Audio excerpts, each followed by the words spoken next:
Dr. Krauss, welcome to Real Science Friday. Why do you think there is something rather than nothing?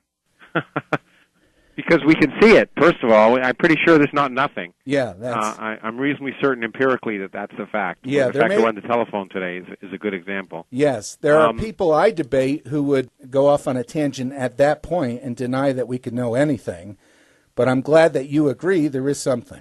Oh, there absolutely is, yes. And then the question, the amazing thing is how it's really, from a scientific perspective, the really important thing is a how question, not a why question, because what we really want to know is how everything we see, the galaxies, the 100 billion galaxies in the observable universe, each containing 100 billion stars, creating a Big Bang 13.7 billion years ago, how all of that arose potentially from nothing. And what is the amazing thing is when we look at the universe and measure what we've measured, it is perfectly consistent with a universe that could spontaneously arise due to the laws of quantum mechanics from literally nothing. The total energy of the universe appears to be zero, which of course is kind of what you might expect of a universe that came from nothing.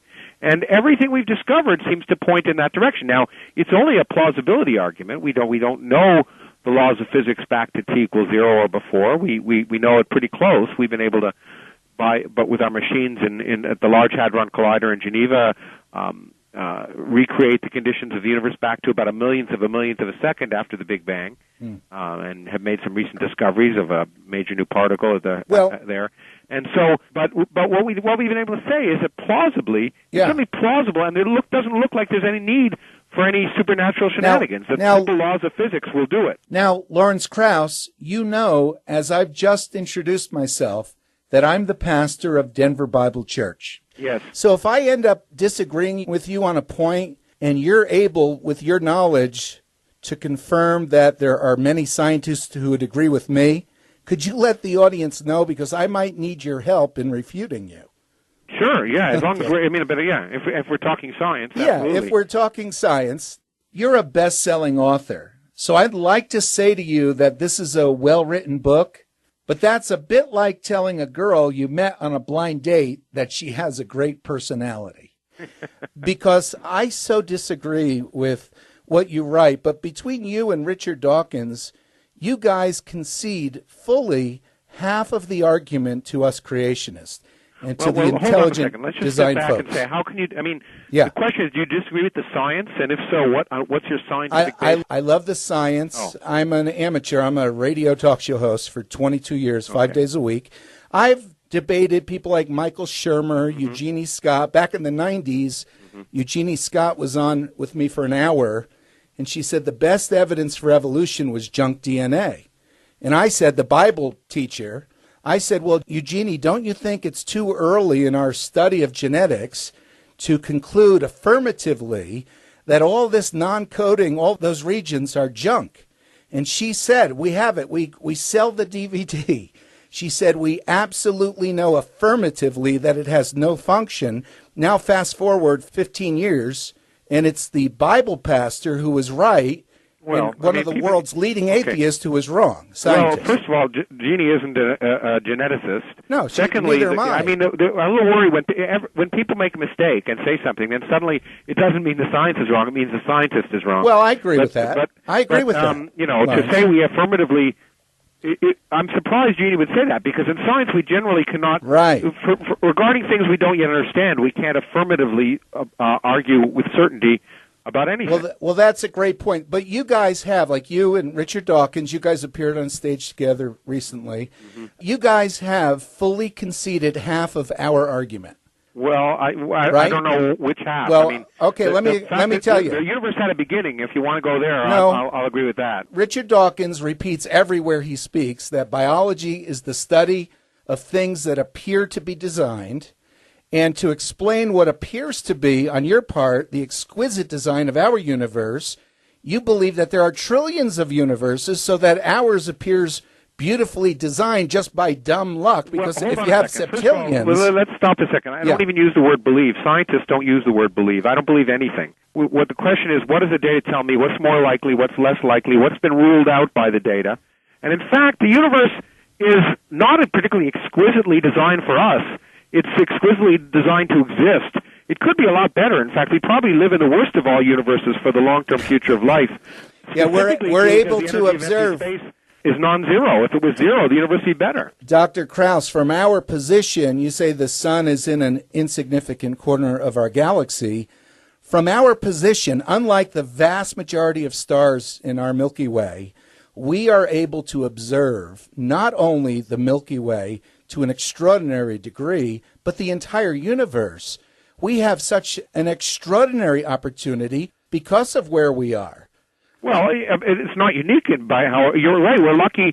We're actually, in fact, we're unlucky in a way. Yeah. We can observe the rest of the universe, but we can't observe most of our own galaxy. So it just depends. It's like someone who lives on the other side of the tracks. It's always greener. Well, yeah, but if we were in the cluster, right? We can see, but we are very unlucky. We can't see what we can't see. If we were in the cluster where most of the stars are in the center of our spiral galaxy, there would be so much interference, we might not be able to see hardly anything. Well, the point is we don't exactly know, first of all, the conditions, what life would be like, for example, there. And you're absolutely right that if we were right in the center of our galaxy, probably not only would we not be able to observe anything, but it'd probably be pretty hard for life to have evolved. But because we're in the outskirts of the galaxy, which is probably true for only, say, maybe 30 billion of the 100 billion stars in our galaxy. So we're one of 30 billion lucky stars, if you want to call it that, and that's fine. But, I mean, again, it's one of these things that it would be very surprising for us to find ourselves in a place we couldn't live. You agree with that? Well, that's surprising for us to find ourselves Lawrence, having evolved. That's like a doctor saying the reason your father is deaf is because he can't hear. No, it's not. It's so much like that. Agree. It's not too surprising that we find ourselves in a place that's conducive for life. Well, you agree with that statement? I think that's a non sequitur. It's a word game to try to. It's a tautology, not a non sequitur. Well, right. The extraordinary unlikelihood, the fine-tuning of the physical properties of the universe, and then the extraordinary unlikelihood... What fine-tuning you're talking about? I mean, you sound like you're an expert in this, and I assume you're not, but you're just spouting off some words that you've heard, so I'd like to know what fine-tuning you're talking about. All right. I've been doing a show for 22 years, 5 days a week. I'll tell you, the electron-to-proton mass ratio, right? It's 1 to 10 by what? 30-some zeros. No, the electron-to-proton mass ratio is 1 in 2,000. 1 in 2,000? Yeah. The electron-to-proton mass ratio? Yeah, it's 1 in 2,000. Yeah, the electron weighs 1/2000th the mass of the proton. It's good we're doing a little education here. Okay, well, you're absolutely right. I'm not talking about 1 to 1. I'm talking about in the entire universe. Oh, no, actually there are an equal number of electrons to protons. The universe is electrically neutral. All right, well, you got me there. Good, okay. You got me there. I have to accept your word because... Well, you don't have to accept my word. No, on a matter of fact... I don't want you to accept anything I say. No, Lawrence, on a matter of fact, you've got your degree from, what, MIT? You were at Harvard, Yale, Case Western, ASU. Yeah. By the way, I studied at ASU back in the 80s, artificial intelligence. Mm-hmm. Then I went to McDonnell Douglas Helicopter Company, Microsoft, and been a talk show host ever since. But so, okay, I apologize. I'll correct that. There's the finely tuned parameters, all right? There's the gravitational force constant. Yeah, it is what it is. But what do you mean it's fine-tuned? There's the electromagnetic force constant. There's the ratio of the number of electrons to protons. Which is 1. All right. So the reason that so many astrophysicists, cosmologists have gone to asserting the multiverse, that there are trillions upon trillions of universes, is because they say ours is such that it is so wildly unlikely. No, there's no good reason for it to be here unless there were septillions. That's not the case. And by the way, the multiverse is very speculative, and essentially almost nothing that I've written about having to do with how the universe could come from nothing depends upon there being a multiverse. We've been driven to the multiverse by ideas in particle physics, which to some extent naturally predict the existence of many different universes.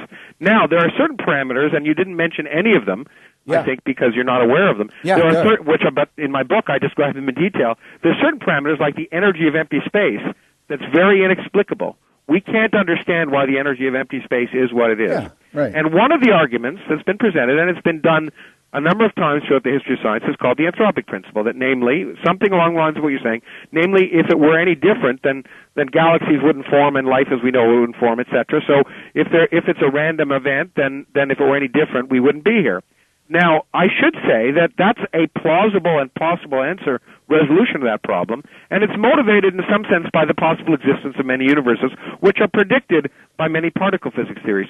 But in the past, when the anthropic principle has been applied to parameters we haven't understood, we've often found that, in fact, it's wrong, that we understand the parameters. It used to be the case for nuclear forces that they had to be finely tuned so the stars would burn the way they were, and people thought, well, it's just anthropic. Well, now we have a fundamental theory called the strong interaction, which describes the interactions of quarks inside protons and neutrons, that explains all that. And so the point is that, your God of the gaps argument, which I'm sure you don't really want to use, suggests because we don't understand something, and some scientists suggest one possibility is that it's a random variable, and it is what it is because we're here to measure it, is one possibility. But the fact that we don't understand it and it's inexplicable otherwise at present means there's a God. Well, that's a pretty bad argument, as you know, because the minute we understand it, your God's going to go out the window. Lawrence, in your book, as you've just said, you talk about nothing. I mean, you talk about the geometry of space and the energy that fills the geometry of space. But to clarify, you're not denying, are you, that there are physicists around the world who have calculated the unlikely existence of these fine-tuned parameters and have looked at our universe and said that it is wildly unlikely. Actually am denying that. Are you denying that? Yeah, I'm denying that because no one can calculate the probability answer. There are many people who are saying, look, the parameters of our universe seem rather strange. And maybe they're random, and it would be nice to calculate the probability that they occur.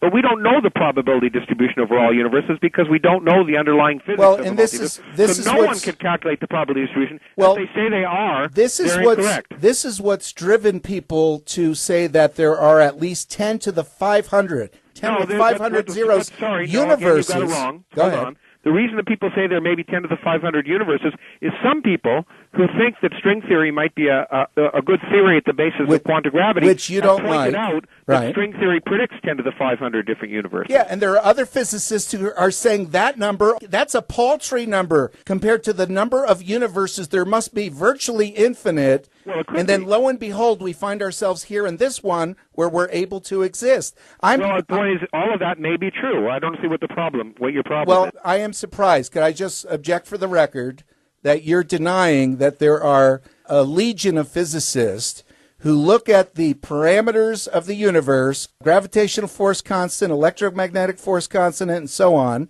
and they say this is very unlikely, therefore there's likely trillions of universes, and we happen to be in the one that supports our existence. Well, I'm shocked that you deny that. It's the case of people who stretch the truth. You've got one or two things right, but your conclusions are wrong. There are many physicists who argue that the parameters of our universe are difficult to comprehend.